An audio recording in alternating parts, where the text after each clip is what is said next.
U.S. Navy return to Subic Bay Naval Base in the Philippines? The United States Navy is planning to return to its former base in the Philippines under a commercial deal, the Philippine Navy chief said on Sunday, May 10, after an American equity firm and an Australian shipbuilder expressed keen interest in taking over the Subic shipyard from a bankrupt South Korean company.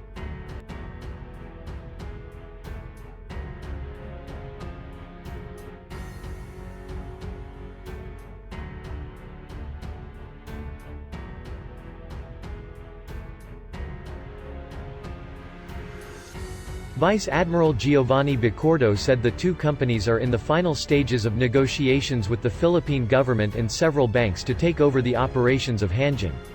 The companies reportedly intend to invest about $2 billion and employ the shipyard's over 30,000 skilled and experienced Filipino workforce.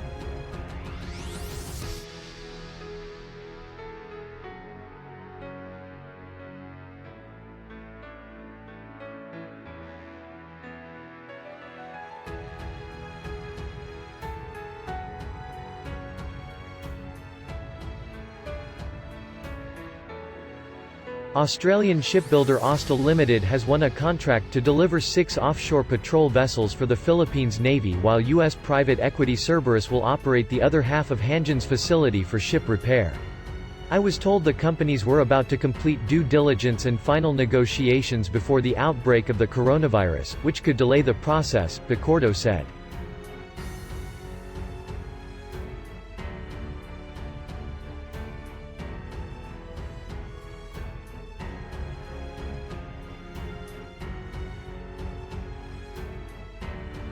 The Philippine Navy chief said it could take more than a year before the shipyard could become operational under the new owners because the facilities would be repurposed from producing huge civilian supertankers to warships.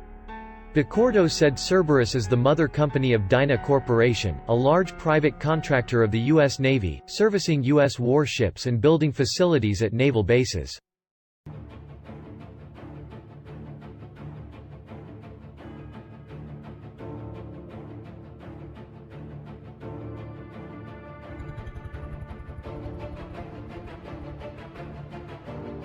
There is a possibility the U.S. Navy will move back its ship repair facility to its old home in Subic if the deal goes through, he said, adding that Subic offers an ideal strategic location with cheaper and skilled labor. Many of the workers in Hanjin had also worked in the U.S. Navy base. Subic has one of the best port facilities in the world, with deep and secure harbors, Bicordo noted.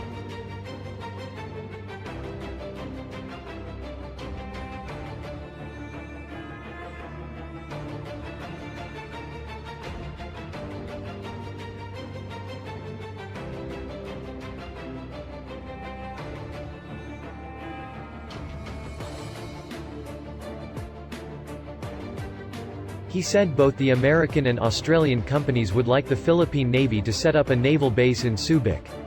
We will have about 100 hectares to develop as a naval facility for ship repair, he said.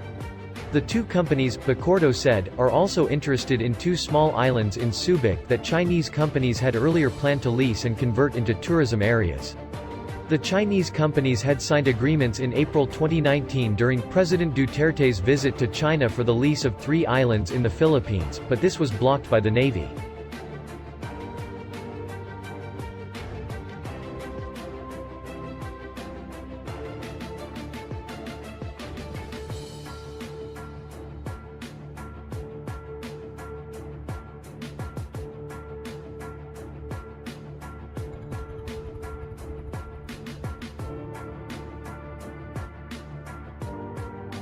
We prefer close allies to take over Subic, Bicordo said, explaining that the Navy opposed the Chinese company's plan because of its implications on national security. A Chinese company has also expressed interest in taking over Subic. Fierce lobbying by Washington reportedly blocked this. Hanjin, a unit of South Korean giant Hanjin Heavy Industries and Construction, used to operate the shipyard in the former U.S. naval base in Subic Bay.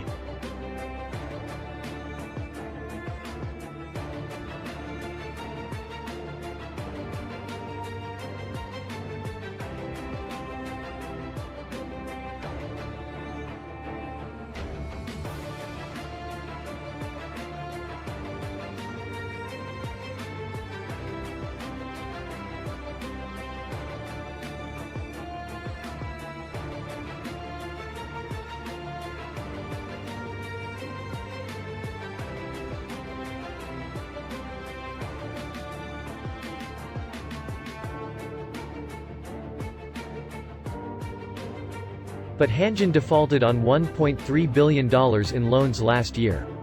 The bulk of the loan, about $900 million, is owed to South Korean banks and the rest to 5 local banks.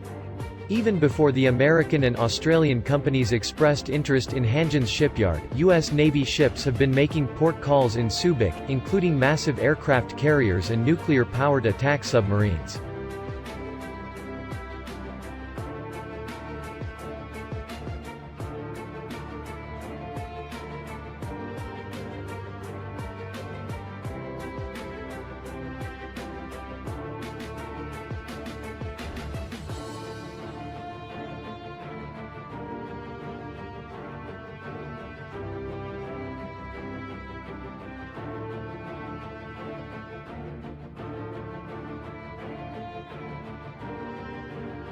On average, 80 to 100 U.S. ships visit Subic every year.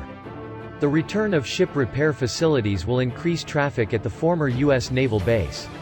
Investors have expressed concern after the Philippines revoked the Visiting Forces Agreement (VFA), a key military accord allowing U.S. military presence in the country for exercises and training.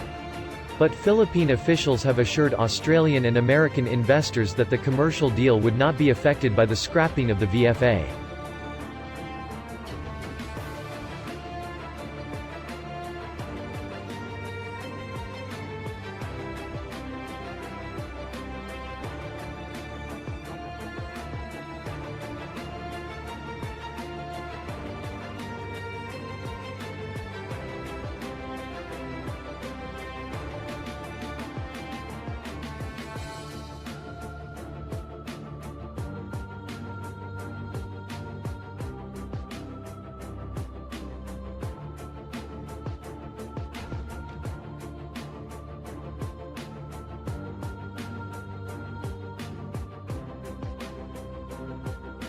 Subic Bay was one of the largest U.S. naval facilities in the world before it was shut down in 1992 after the Philippine Senate terminated the base's agreement with Washington.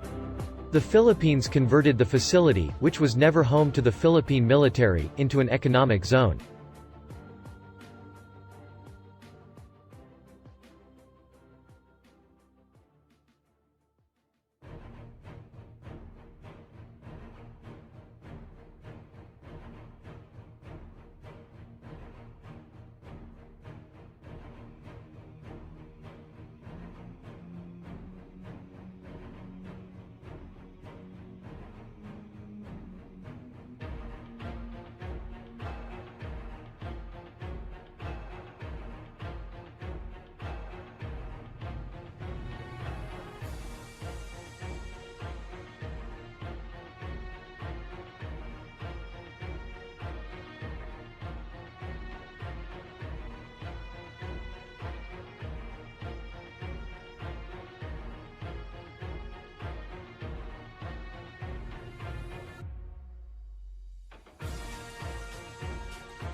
Based on reports from One News PH, the United States Navy is planning to return to Subic Bay in the Philippines, which was one of the largest U.S. naval facilities in the world before it was shut down in 1992.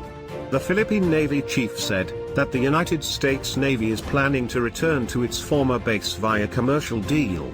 The American equity firm Cerberus, and Australian shipbuilding company Austal, will be taking over the shipyard in Subic after the South Korean company Hanjin Heavy Industries Philippines, which owned the shipyard, declared bankruptcy in 2019.